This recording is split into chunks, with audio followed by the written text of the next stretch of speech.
Hello viewers, I am Dr. Manjunath Yastagadi, working as an assistant professor in Government First Grade College Savalgi, Bagalkot.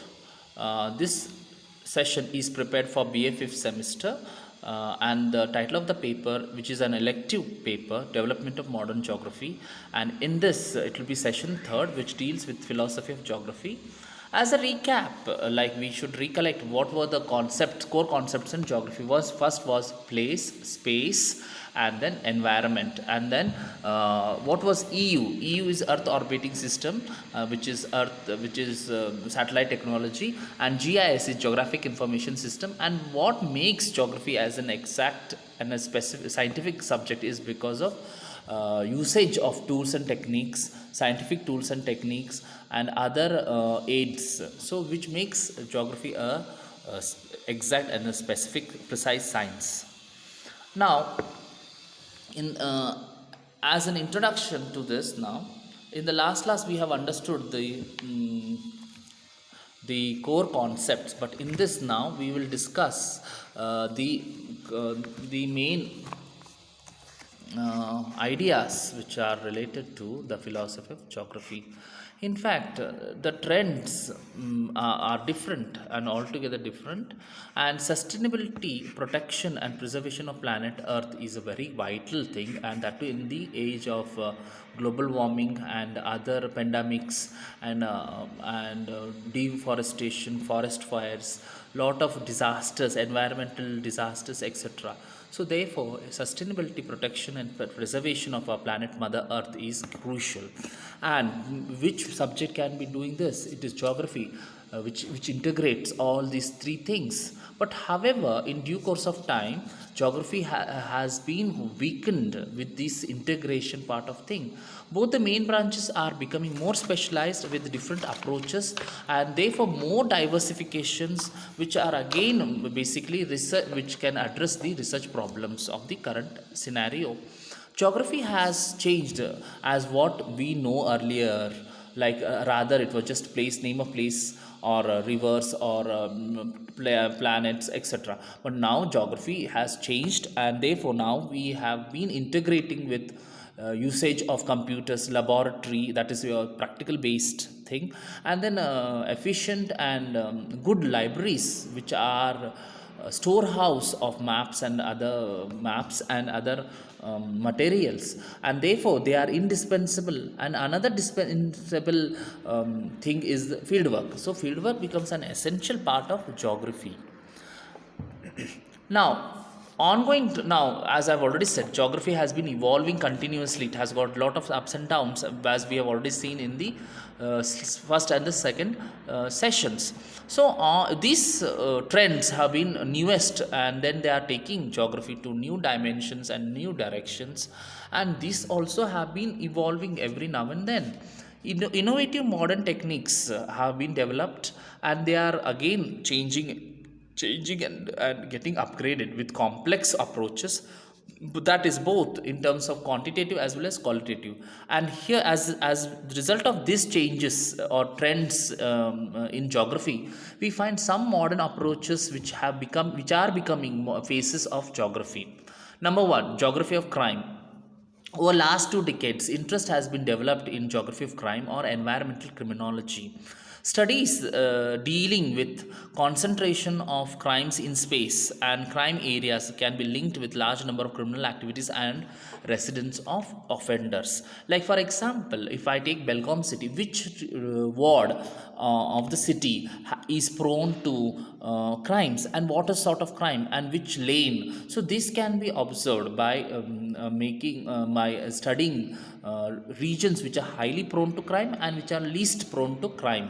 So for for example, even here we can find Chicago. In Chicago there was a study done, and it was Al Capone trial, which took place in 1920 and 1930s. So spatial patterns are starting point for offenses and offenders to operate. So these patterns show the thriving hubs of crimes and their activities. Geographers have checked the opportunity in environment and target or social conditions of neighborhood. So what are the social conditions which are responsible for these type of activities? Poverty, it could be deprivation or offenses, crimes of violence, or there is some white collar,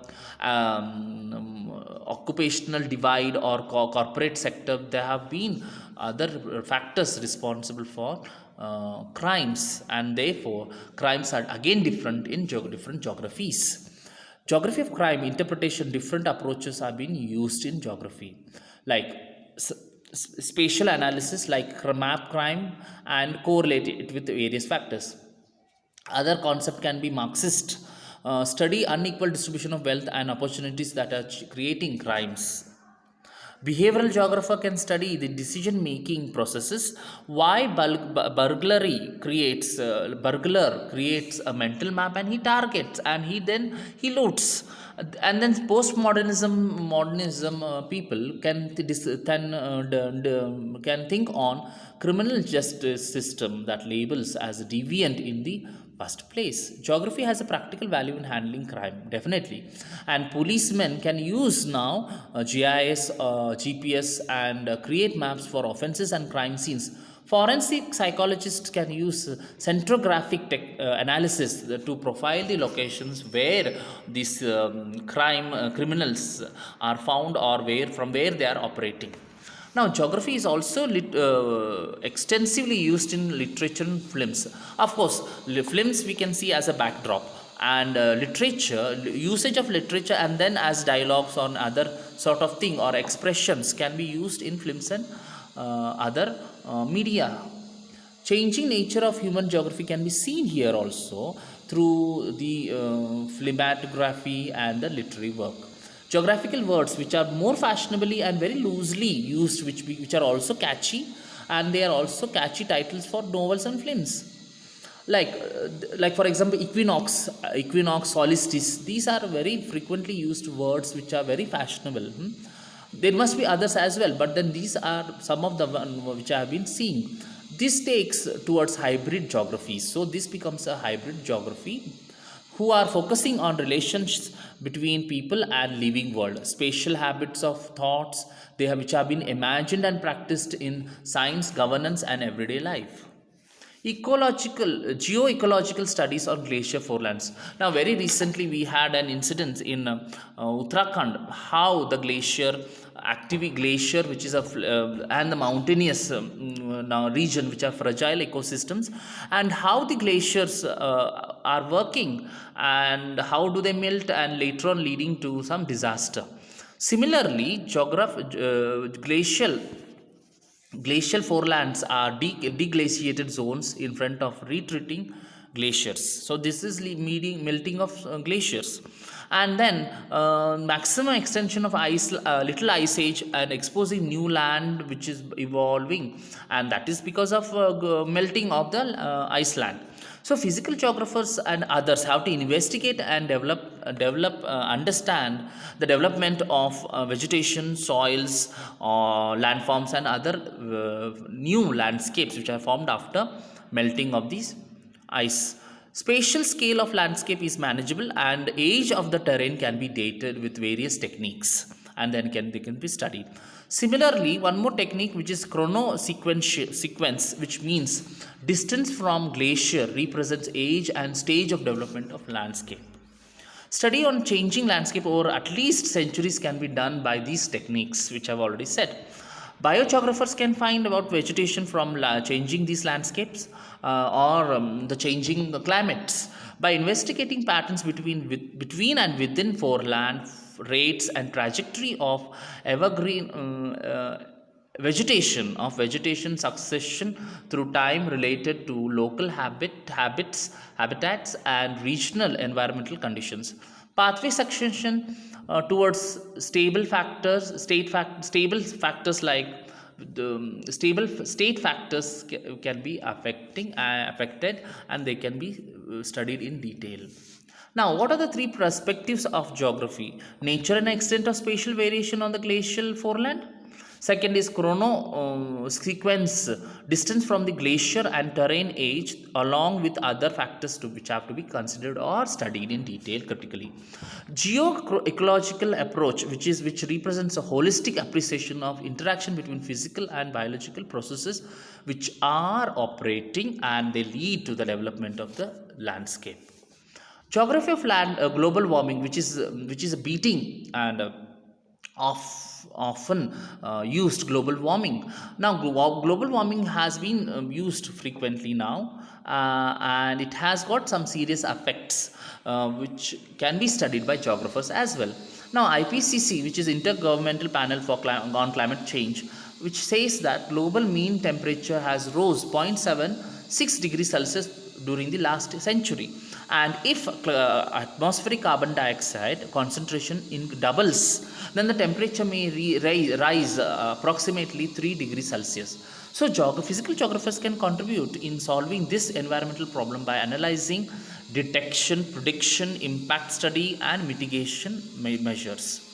Detection. Now, how do we do this? Detection can be done by using or by measuring temperature worldwide, understand the geographical variation over land and sea.